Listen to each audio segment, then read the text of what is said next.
Jeremy does a review vlog of the Netflix documentary miniseries, High Score, Episode 6, about the history of Doom. Learn about John Romero and John Carmack, the heavy metal dudes who wanted to create a 3D sci-fi action adventure horror game with optional community online play.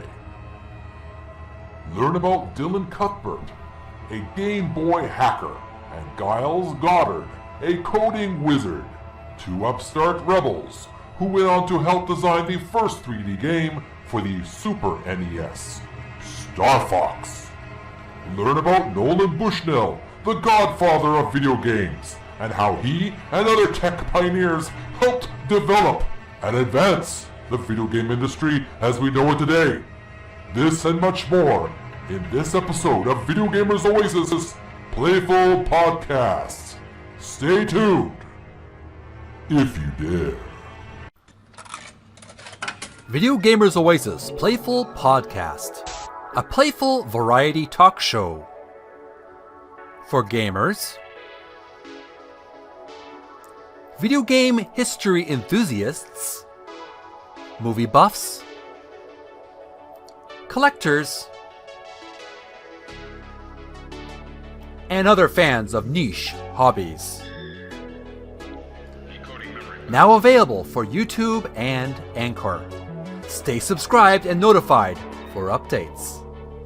https://anchor.fm/Video Gamers Oasis. And now, the host of the show, that meek geek of all trades, Jeremy from Video Gamers Oasis. Thank you for joining Video Gamers Oasis Playful Podcast. I'm your host, Jeremy, the host of the show. Welcome to the show.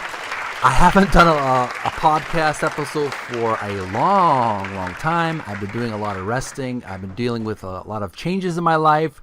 So I've had to redo some reorganizing of my room, my life, kind of reorganizing my mind, kind of getting myself in places of meditation so I can relax and plan my next move. So thanks for tuning in. I'm feeling refreshed, energized, and ready for another vlog and a podcast to talk about gaming and the history of gaming.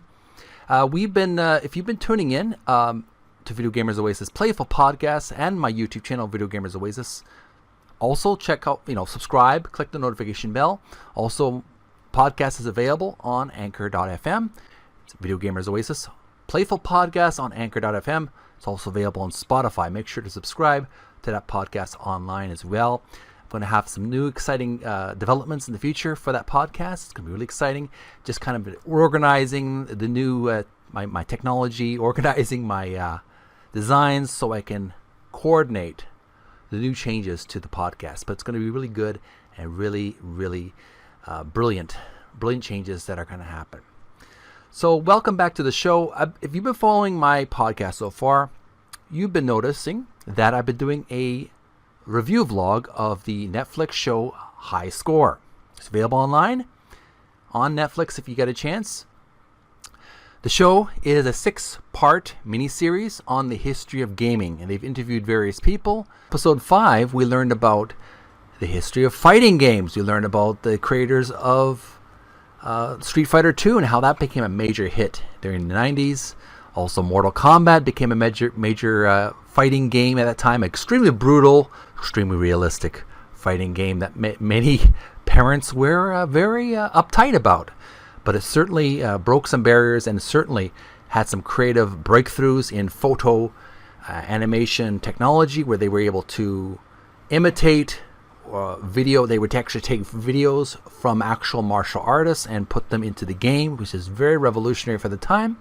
And then we learned about, and that the final segment of that episode, we learned about Night Trap, a controversial choose-your-adventure point-and-click adventure game available on the Sega CD, where you basically are you're controlling a camera system, like a video system like we have here, with different cameras, and you have to protect these damsels in distress from these dangerous vampire-like creatures called augurs, which were basically hunchback ninjas with handles and clamps that would clamp on down on the lady's neck, and they would drill into its throat and drink the blood. You know the story, and you could push buttons on the game in the Sega CD and create traps or make traps, booby traps for the monsters to fall into, and you save the girl.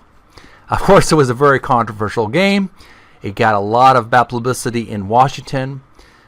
A lot of parents were extremely panicking about the violence and the horror in the game.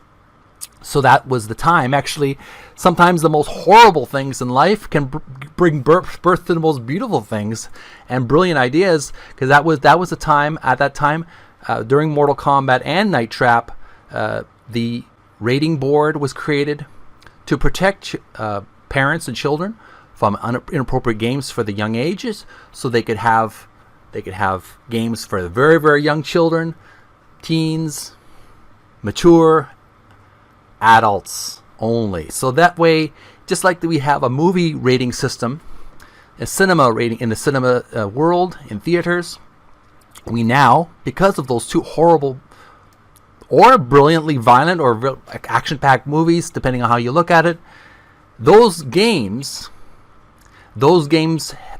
acted like catalysts for the rating system that was available for the video game business. And now, to this day, we don't let our children to play any game. We supervise our children. We don't ban all games, but we filter our games so that only adults and mature people can play the more violent and horrific content. And I think that's a very fair and nice arrangement that we have now, is that we don't have to be a totalitarian state, but we can have a society which allows more mature and shocking content, but only for adults and people who are mature enough to know the difference between reality and fantasy. It was quite an educational series so far. Now we're moving on to episode 6. There's a review vlog, so I do encourage you to watch the show if you haven't already, because we're going to do a deep dive into the episode contents. Going to do a lot of deep diving into the people and the interviews. So I do encourage you, if you don't want to have information spoiled to you, that you watch the show on Netflix yourself. Before we get on with the story and origin of the PC game Doom, here's a word from our sponsor. The new era in RollerCoin has just begun. Play games, complete daily tasks, level up your season pass, and get more free rewards than ever. Upgrade the season pass to enjoy exclusive event pass items. This update includes new store, unique daily offers, room skins, miners collections, and many more. Don't waste your time and hurry up to join the game. RollerCoin. Click the link in the description below.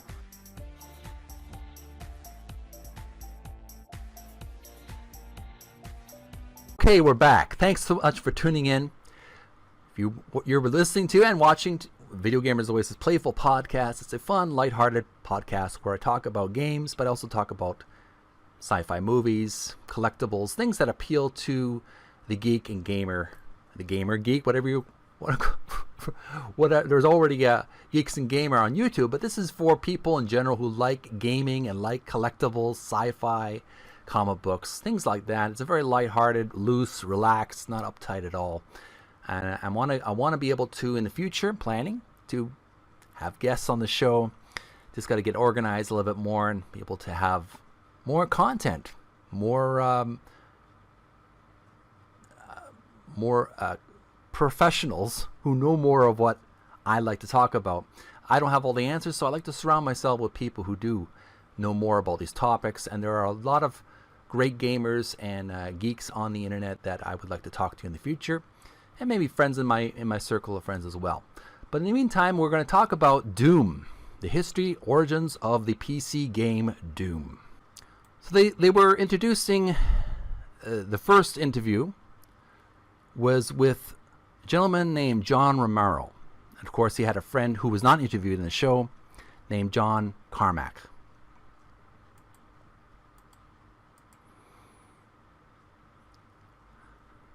Now, John Romero says in the interview that he wanted to make something dark and scary.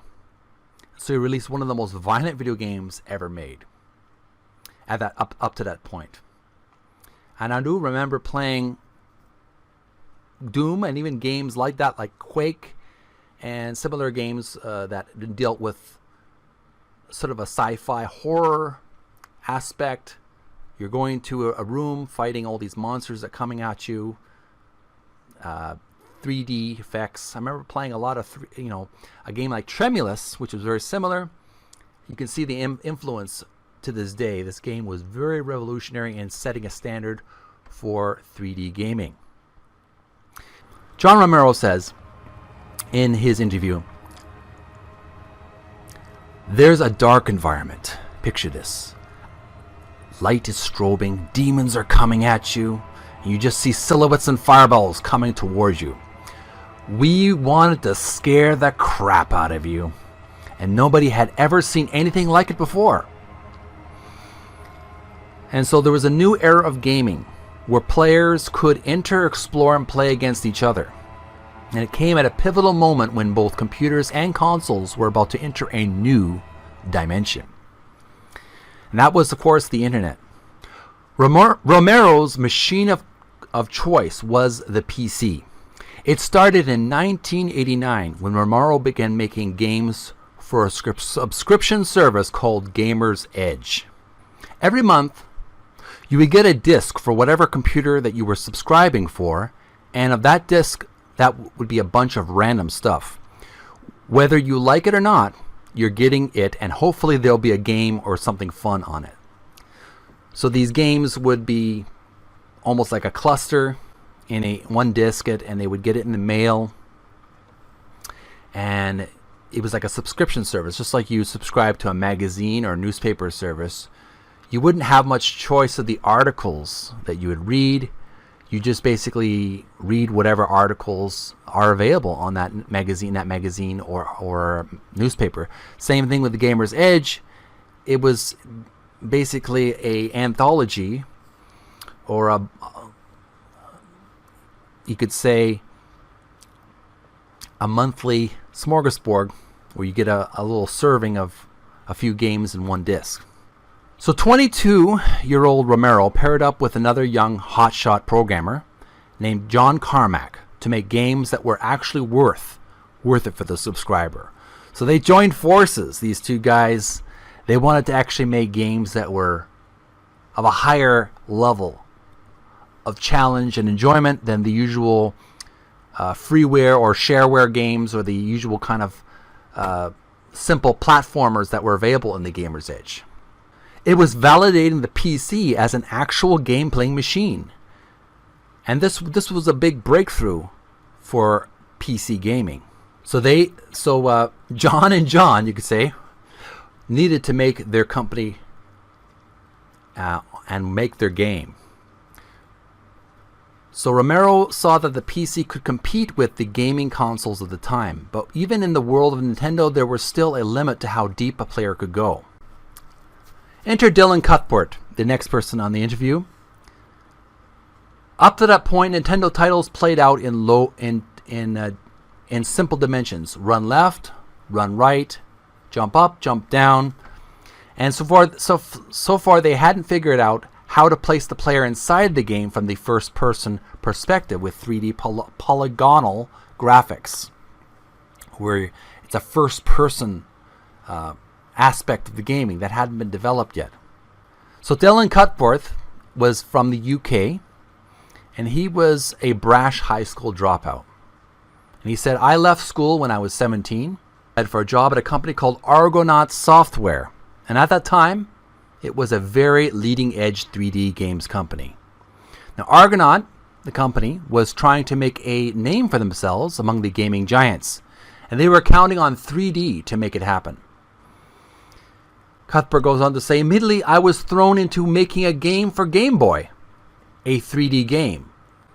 Cuthbert goes on to say, "Immediately, I was thrown into making a game for the Game Boy, a 3D game, sort of fly everywhere shooting kind of game.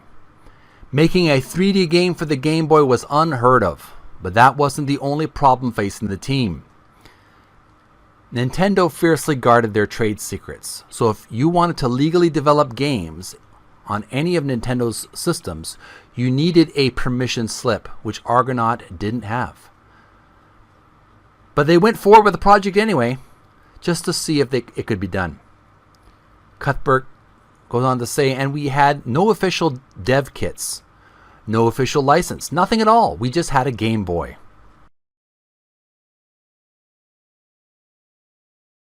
We just kind of ripped everything apart and just attached wires and basically hacked in the connections on the chip to come out so we could actually give it different data. And here we have an illustration, a photograph illustration of the Nintendo Game Boy that Cuthbert basically hacked without any prior consent, without any experience. He basically hacked into the board and did editing on the Game Boy to create a 3D effect. Dylan figured out how to code a wireframe-based space demo that ran in 3D.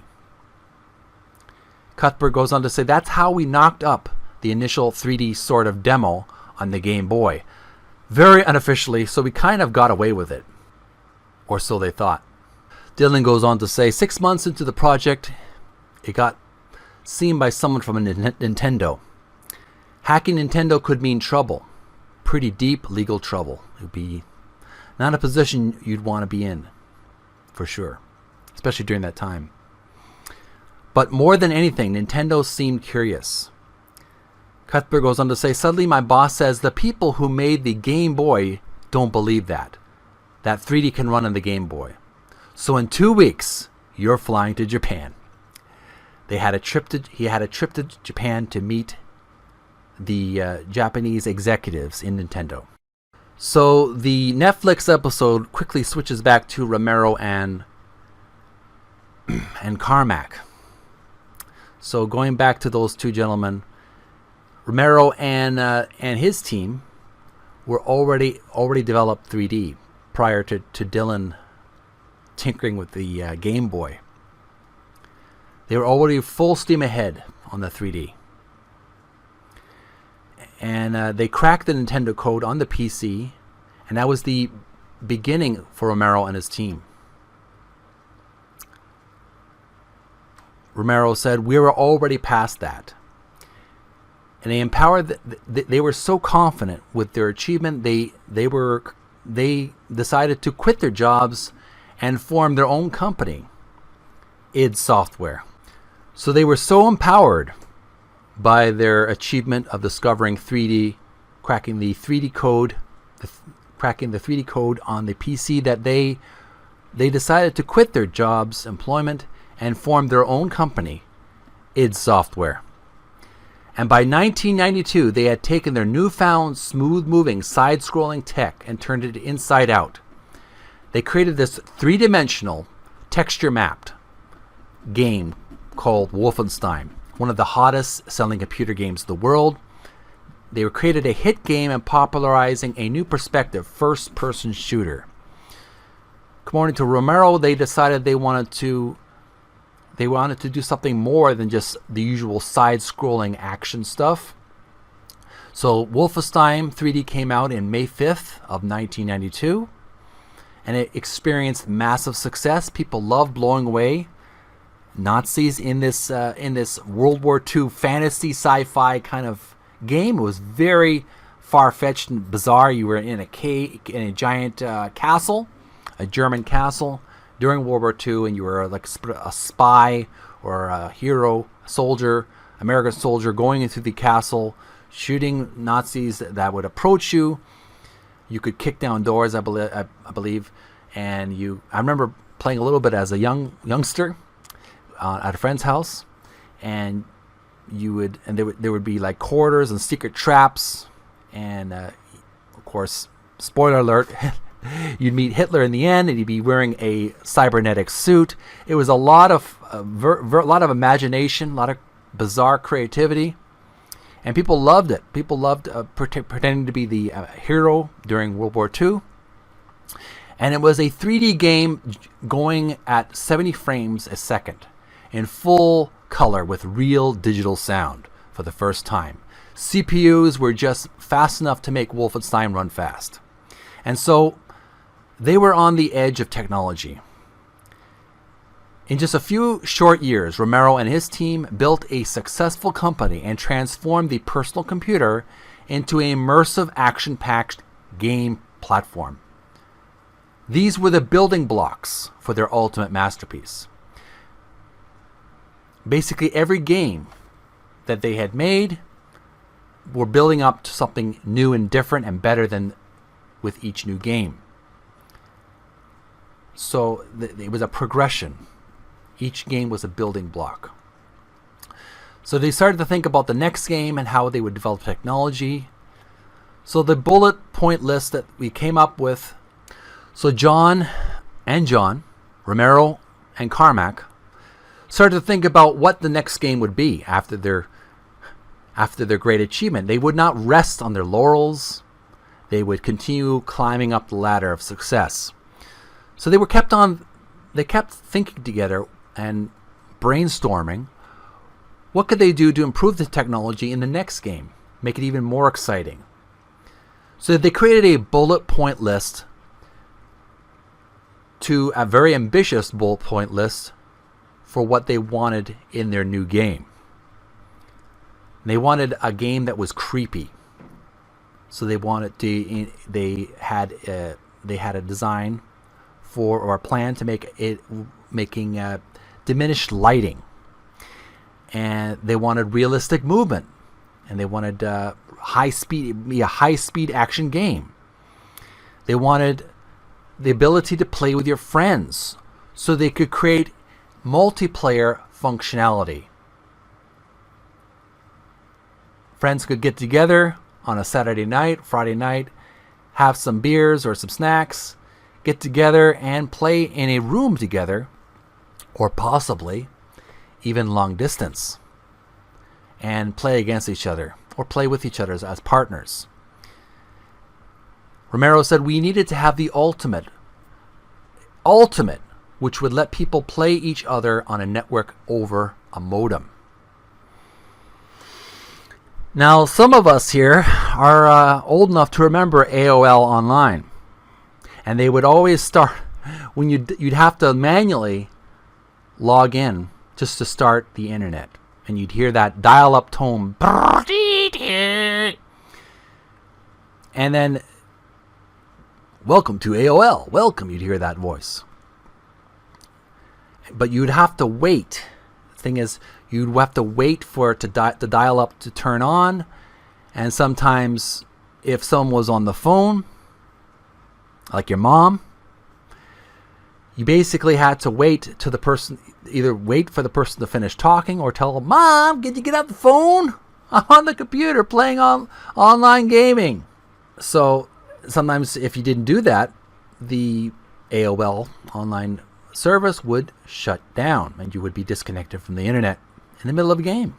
So it was all new. People were still figuring it out. According to Romero, there were games that were multiplayer on modems, but they weren't games that were high speed and were networked. At that time, computers could connect online and mostly just play slow, simple games like war, golf, strategy games that played out in turns. There were limitations, Romero noticed, and there were limitations that they wanted to create. Because of these limitations, they wanted to create an action game with that could create an action-packed shooting extravaganza. These online people playing these games together on a modem, which was very revolutionary because most of these games, I even remember playing AOL games or games like this on a simple online computer. I'd play chess. I'd have friends talk to me online. Hey, you want to play some chess on AOL? We're going to play some, or we'd have actually MSN too, online MSN games. But they were very similar. Basically, they were just simple little two-dimensional board games, and you could compete with each other with these little board games. They also had course, war games. They had golf games, strategy games, but they were very limited. They were turn-based. That's the thing. No games at the up to that point when Doom was created were more than just turn-based. And this Doom was really a revolutionary game because it allowed real-time action to be played online with community. No one had ever done that before. Carmack got to work on figuring out simultaneous remote gameplay. And according to Romero, he had to think of a name for the new game that they were designing. And he was inspired by a modern 80s classic Tom Cruise movie called The Color of Money. And Tom Cruise is in the pool hall, and he's about to play against some guy, and he brought his own stick, his own pool cue. So the guy comes up, and he's like, "What you got in there?" And Tom Cruise looks down, and he goes, "Doom," with his big smile. And it was like, wow, what a great name. Romero was inspired by that scene in that movie. So, very, very funny story. After they named the game that they were going to create, this is where it gets even more bold and brash. Romero says that we put a press release out and just saying how awesome this game is going to be, which is crazy because nobody does that. We put a press release out and saying that before we created it, basically, before we created the game, we didn't care. But we said basically it's going to be an awesome game. It says basically in the press release right here, this is the first game to really exploit the power of LANs and modems to their full potential. In 1993, we fully expect to be the #1 cause of decreased productivity. And so they promised 3D realism, making the most powerful cooperative game in its release landmark in the software industry. So basically they created their own reality. Long story short, they created the game in their minds, in their imagination, before they even created it in the physical world, which was pretty wild and pretty amazing example of the power of the imagination. If you really visualize something enough and put enough detail and have enough confidence, enough balls behind it, you can achieve amazing things in this world. So with that, the team of id inadvertently gave themselves a hard deadline and a lot of hype. They had to work like hell and to make this game a reality. So Romero was confident that their idea would have mass appeal. For Dylan in Japan, Nintendo's attempt to get into 3D was all under seal. Behind closed doors, he was preparing to show the Super Effects chip was up to the task. According to Cuthbert, he said, "We showed them a demo where you could fly around in 3D on the Game Boy that he had created. He created a 3D chip. He had edited the Game Boy and allowed it to show 3D. Not everyone thought so. Cuthbert said Miyamoto couldn't really get his head around the fly everywhere thing. He didn't like the fact that the player has to really think about how not just here, but like all around. So Miyamoto said, go back for Christmas, everybody, and then come back, like have a vacation for Christmas, and everyone go back for the New Year. We'll carry on development. And I'll see what I can think of and to kind of help this situation, how we can solve this problem. So after the Christmas vacation, Miyamoto came to Dylan and he said, I had a great idea over the New Year. You see, every year the Japanese go for a sort of pilgrimage to shrines. I think Shinto is the religion of Japan, and they call it Hatsumode. Miyamoto went to the Fushimi Inari Shrine, very near where Nintendo was at that time. And it has 3,000. It has thousands of these vermilion colored gates. Miyamoto said, I was moving through the gates and I thought, wouldn't it be great if we were flying through these gates, enjoying the thrill of just going through these things rather than just shooting things all the time. Miyamoto had discovered a fix to his problem. By allowing the gamer to fly through gates, he could control the action so the player would not have to worry about what was behind them.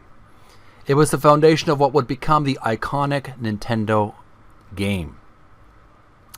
Something interesting, in Fushimi Inari Shrine itself, the word Inari means fox. And so that's basically where the classic Super NES game StarFox was developed, and it was inspired by the Inari Shrine, the Shinto shrine that Miyamoto went through. And of course, the going through the rings. There were a lot of rings in the game where the hero StarFox would have to fly his ship through various rings. It was inspired by the Inari Shrine in Japan. It all originated from that walk that Miyamoto had. But it would take more than just a walk at a shrine for those groundbreaking visuals to take off. So Dylan called in his wingman, Giles Goddard, programmer of the StarFox, and here he's pictured here in a young photograph here in Japan. And here's a more mature Giles Goddard here. According to Cuthbert, Giles is one of the first people I met when I joined Argonaut Software. The two of them may have had some disagreements with how things are to be done, or they would have personality clashes at time. They would work together, and they were known as a dynamic duo, and they would take Kyoto by storm, creating the StarFox game for the Super NES. Goddard says 20 years ago, Japan was a very different place. There were very few foreign tourists, very few foreigners at all. It was scary, but it was fun because we were 18 and we just been on a first-class flight from London, all expenses paid. So we just thought we were rock stars.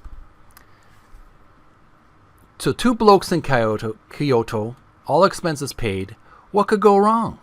So there's a shot of the two of them, Dylan and Giles, hanging out at a bar called the Backgammon in Japan, and they would have, it was grungy and gritty and dirty, and it was a lot of fun. And they'd have a couple of beers at the bar, and they would reminisce how they would use a dictionary, the two of them, just to communicate with the people in Japan. They said how they would carry a Japanese to English dictionary in their back pockets, and they would take them around bars and use it to try to talk to people, and also have plenty of drinks at the bar.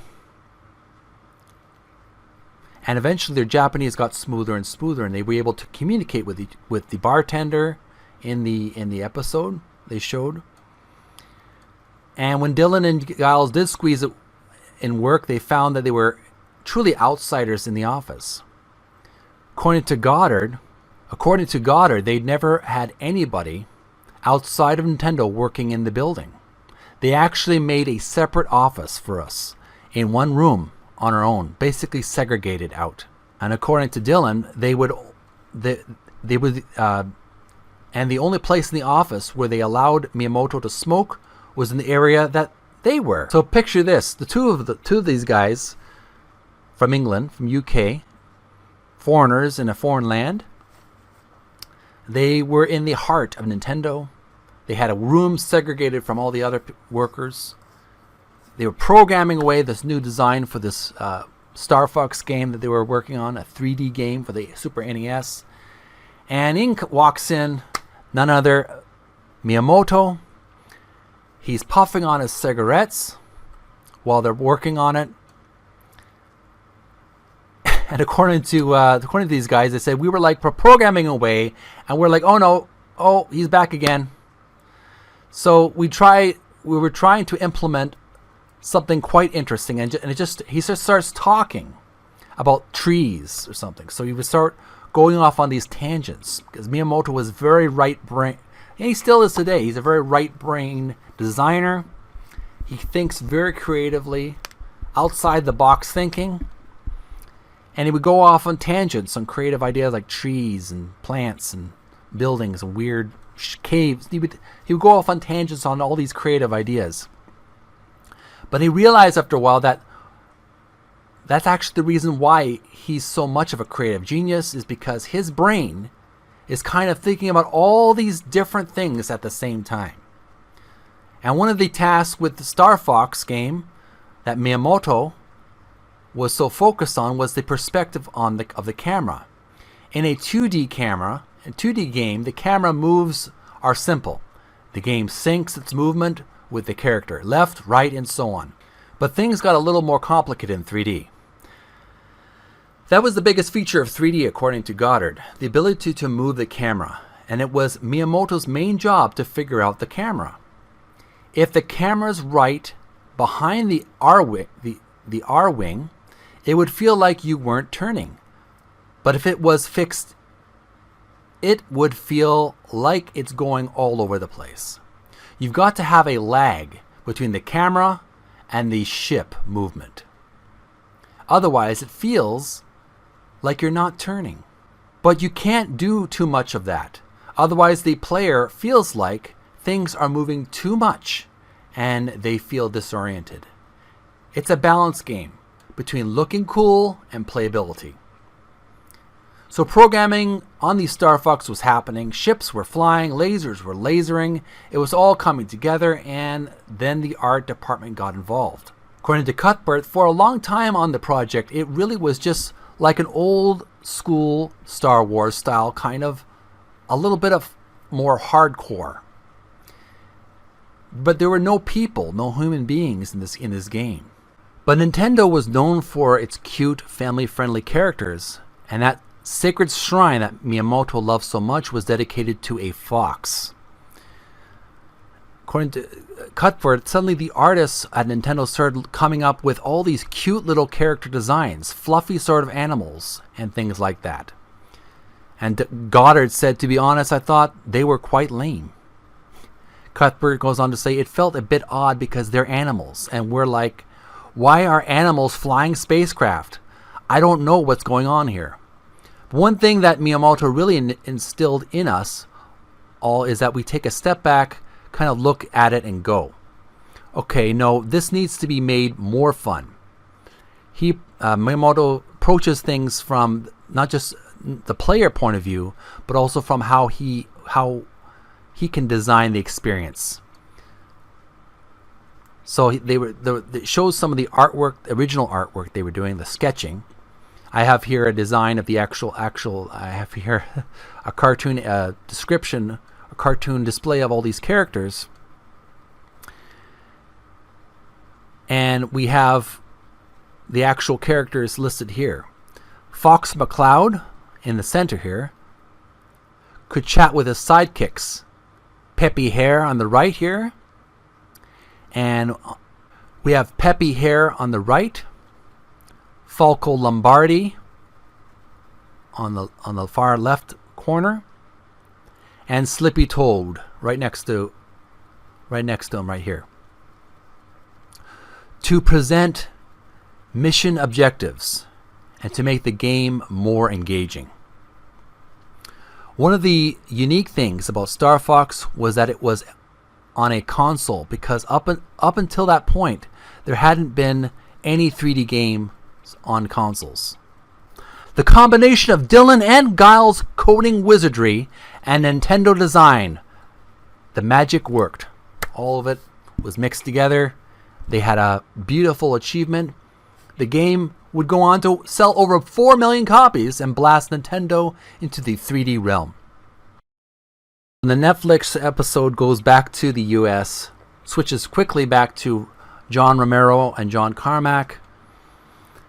And these two gentlemen were designing the Doom game. They were putting it into practice after they left this incredible promotional press release saying it was going to be the source of, it was going to have amazing 3D graphics, the source of an alien online service play, and be the source of a lack of productivity across the U.S. and the world. So they made all these promises, and now they had to make the game. Romero says, after putting out the press release, we knew that Doom was going to be a pretty big game because we had people calling the office to ask, when is this game going to come out? Ding-ling-ling. Hey, where's Doom? Is Doom out? What's Doom all about?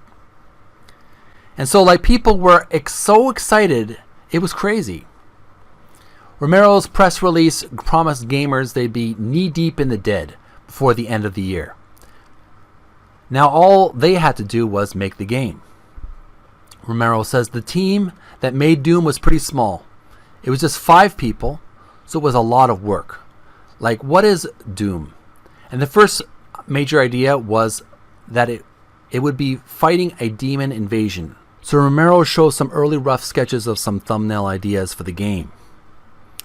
These were some sketches of what the levels could probably look like. And he said, according to Romero, he said, how about we'd have blood dripping down from these walls. This is, of course, with the walls of hell, depict an artist's conception of hell. That's what the engine would render. And then they had the ideas, and the Romero talks about the ideas for the various demons in the game, and he describing them while he showing these thumbnails, and he would show. I'm just going to describe what I saw in the pictures. He showed some various round blobs with legs, horns, and large mouths with jagged teeth. Bottom 2, a winged creature. Other, a spider-legged skull. So these were highly original ideas. Some of them pretty funny, according to Romero. It's like, what's going on here? He shows a humanoid in the interview, a humanoid-shaped demon, no neck, cyclops with its mouth where its groin should be. Quite a bizarre idea, kind of design. And if they actually looked this way in Doom, history would have been a little bit different. So according to Romero, they decided that the idea would be the hero would be a space marine in the future on a military base, and this is like a research thing gone bad. And here comes the demons. Narrator says, but the story was just a backdrop for cyber demons. Exploding chunks of flesh and insane weapons. We wanted to have conventional weapons that the players would totally get into. Like shotguns, chainsaws. Why wouldn't we want a chainsaw? Why wouldn't you want to chainsaw a demon? According to Romero. And you could also use your fist to punch these demons in the face. And then we could add a couple of space-age weapons to kind of spice it up. That's where we came up with the plasma gun, and we really liked the idea of shooting rockets at demons. That was just nuts. And then there was the BFG. The B is for big, G is for gun, and you know what the F stands for. And then the BFG was basically the ultimate weapon. I remember playing a game called Tremulous on the PC, and it was very much inspired by Doom. You were, instead of fighting demons, you were fighting like these extraterrestrials similar to the xenomorphs in the Aliens movies.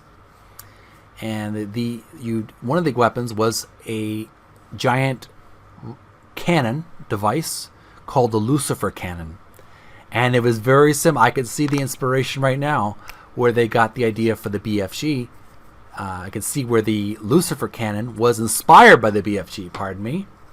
And you can see to this day all kinds of first-person shooters owe their existence to the original Doom game.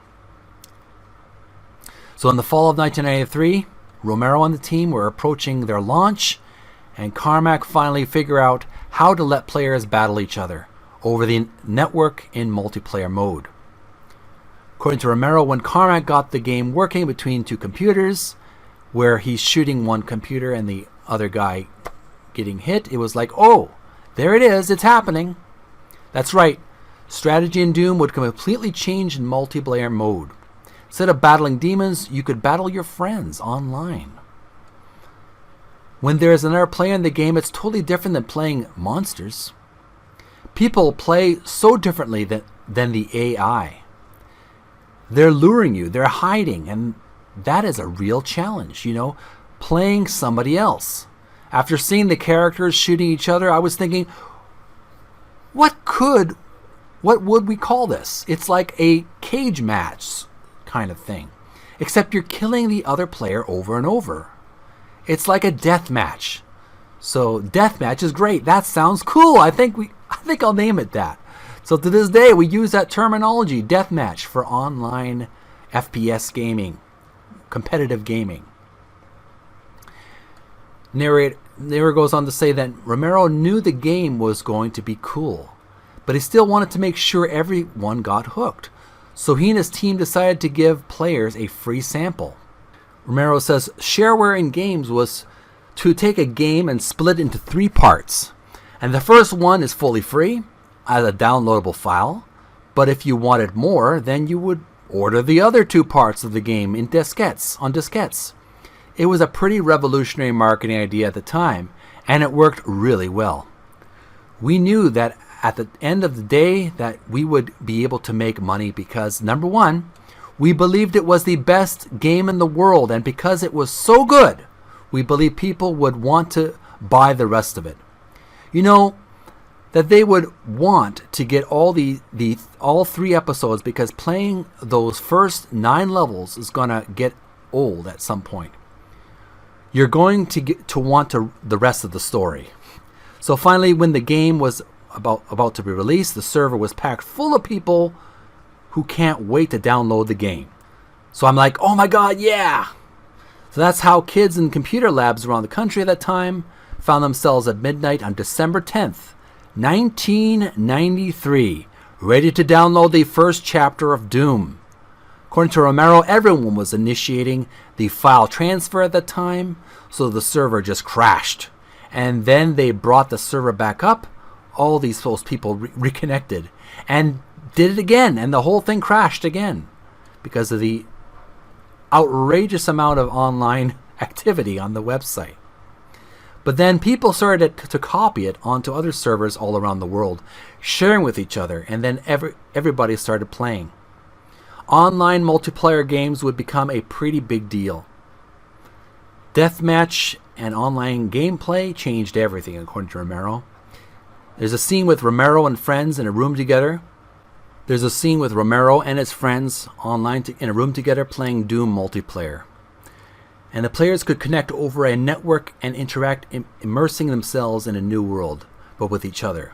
According to Romero, for the first time you could play in a high-speed 3D world where you're blowing your friends apart.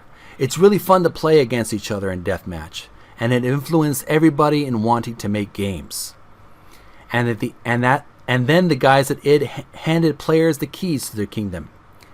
We fully opened the game, according to Romero, and we gave out the information on the way that levels were created.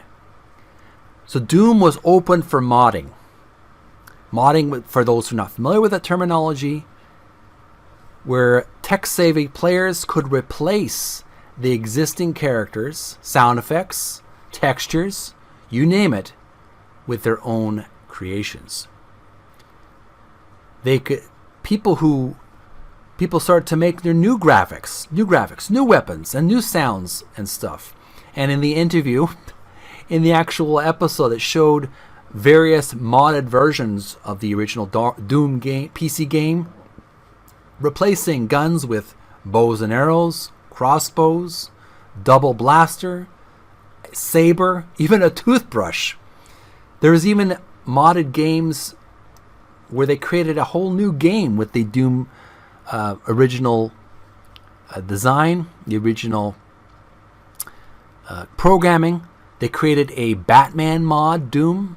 They created a Nintendo Game Boy with Nintendo characters, Doom mod, and even a Homer Simpson with Duff Beer weapons mod for Doom.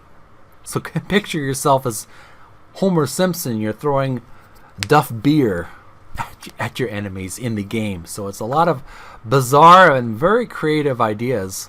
The cartoon Batman version looks most appealing to me. According to Romero, and it was basically everything that you can see in the game can be changed. But here's the catch. But according to Romero, we didn't allow anyone to modify Doom if they didn't buy the game. So so if you have the shareware version of Doom, you can't run levels or mods or anything. So that was actually kind of a way of forcing people to buy the game. But players want to be creative. It's a lot easier to modify than to try to make a whole new thing, according to Romero. So letting people mod a game kind of gives them a taste of what it's like to make a game. And now the game, fits them better. So Doom was put in the hands of the players, according to the narrator, and they made it their own. Romero says the game lives on forever. And the narrator ends that story with, in a way, Romero's story is the story of the entire video game industry. So they end the episode with one final interview that was not directly related with Doom, but without this gentleman's influence and his bold achievements in the video game industry, I'm not even sure we would have a video game industry like we have today. His name is Nolan Bushnell, and this is the original story. Each new game was built upon the foundation crafted by the game before. And because of that, it can be hard to remember the humble beginnings of what would become this billion-dollar entertainment juggernaut. We have ideas of Super Mario Bros. 3, Donkey Kong, Miss Pac-Man, E.T., Space Invaders, Pong. But there's one man who remembers, and the man, of course, is Nolan Bushnell. He was dubbed the Godfather of video games. He's a very jolly fellow in the interview, and he says in the interview, "In my mind, there was a huge payoff for being indisputably number one in whatever you do." According to the narrator, it was 1964 when Bushnell stumbled upon an idea that would spark a new industry. Bushnell says, "I was in college, and one of my fraternity brothers said, 'Hey, meet me at the engineering building at midnight, and I'm going to blow your socks off.' I said, 'Huh?' I always wanted to have my socks blown off. I showed up, and he had jammed the lock of the computer center. And he went in and, for the rest of the evening, played this game, Space War.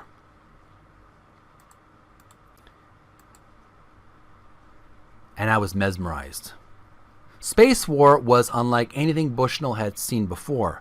It had been invented 2 years earlier by a bunch of kids at MIT. According to it was the Tech Nobel Railroad Club in 1959 that had designed this early model. They were the original hackers. In fact, they coined the term, and just for fun, ended up transforming a computer into an entirely new contraption, the video game. Bushnell said, "You'd fly around and you could shoot a missile, and you could push a button and thrust. In order to slow down, you had to reverse thrust in the opposite direction. Totally followed Newton's first law, and it was really fun." And Bushnell went on to say, "And I know that if I could put a coin slot on that screen, that it would make money." Bushnell saw that video games were far more than just for computer nerds. They were for everyone. And so he founded a company called Atari. and basically the rest is history. He was the first in a long line of visionaries. Visionaries who changed the way we play. So that was the mini-series, high score, summed up. I tried not to reveal too much. I want you guys to see it for yourself. I just wanted to talk about what I found most intriguing and most enjoyable. I found this very educational, learning about the various minds behind gaming. I hope you enjoyed this review vlog of the story of Doom and how Nolan Bushnell was instrumental, or was very revolutionary in creating the video game industry as we see it today. And without Nolan Bushnell's influence, we wouldn't have games like Doom, because each game designer helped the next game designer down the road. So I hope you enjoyed the review vlog. Leave your comments below. What was your favorite story? Did you like the story of the the Doom design, or perhaps the origin of the 3D game StarFox, or perhaps Nolan Bushnell? You'd like to learn about Nolan Bushnell and the various people that he helped? Leave your comments below. I do appreciate your feedback. That's basically the review vlog, and I'm going to be taking a little break from doing review vlogs for a while to work on my website and on smaller video projects. I'm going to continue doing Video Gamers Oasis YouTube videos, but I'm going to make sure that they're a little bit more simpler and more smaller, bite-sized projects. I'm going to be continuing reading the audio, making an audio version of the book Art of Atari by Tim Lipatino, the story of the various artwork that was designed for the Atari company. But in the meantime, I'm going to also not transfer any new podcast episodes that you see from now on. They're going to be, I have a new YouTube channel for just the podcast, Video Gamers Oasis Playful Podcast. And that, my friends, is what I want to talk about very quickly, is that this is the last episode on Video Gamers Oasis that I'm going to be doing for the podcast. All future podcast episodes will be on an exclusive separate YouTube channel. So I hope you'll subscribe to that channel. Link in the description. Also in my video, you'll see a video link to the new podcast channel. And on that channel, we talk about my favorite games.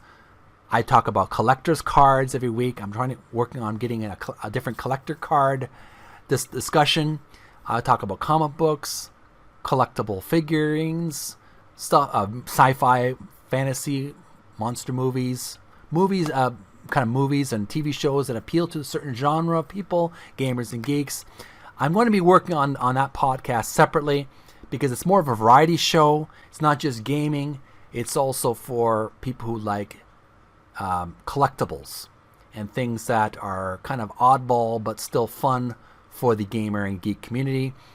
Video Gamers Oasis is going to be more focused on the topic of gaming. I'm going to be really working on staying very, very focused on topics for the channel. I also want to mention, I wasn't going to mention originally, but I thought it'd be a good idea, that we have Video Gamers Oasis Playful Podcast, which just has a new YouTube channel. Please subscribe. Click the link in the description.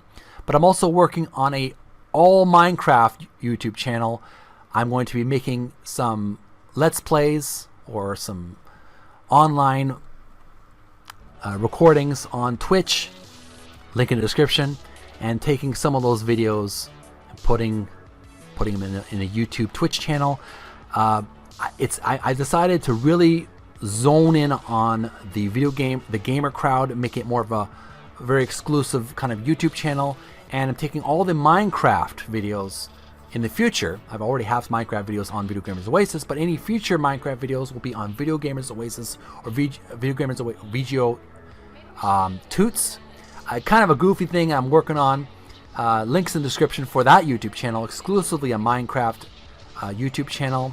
Still under development, but I'm going to be really segregating topics to make it more exclusive to people who like those kind of things. So the Video Gamers Oasis, let's go review that, folks. The Video Gamers Oasis YouTube channel, original channel, is the promotional YouTube channel to promote the website, videogamersoasis.com. It is a video game knowledge educational website where I do a lot of video game knowledge.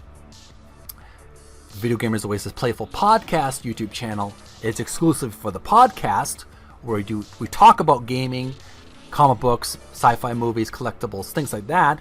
And then the third one, which I haven't made many videos for that one so far, but I will be adding more videos in the future, is VGO Toots. It is strictly Minecraft Toots, basically. I haven't really etched out the name, but the link in the description, exclusively a Minecraft channel, and that will, any Minecraft that I do will be uploaded in the future to that channel. So I hope I've made it as clear as mud. I'm Jeremy from Video Gamers Oasis. Thanks for tuning in to Video Gamers Oasis Playful Podcasts, available on Anchor.fm as well as Spotify.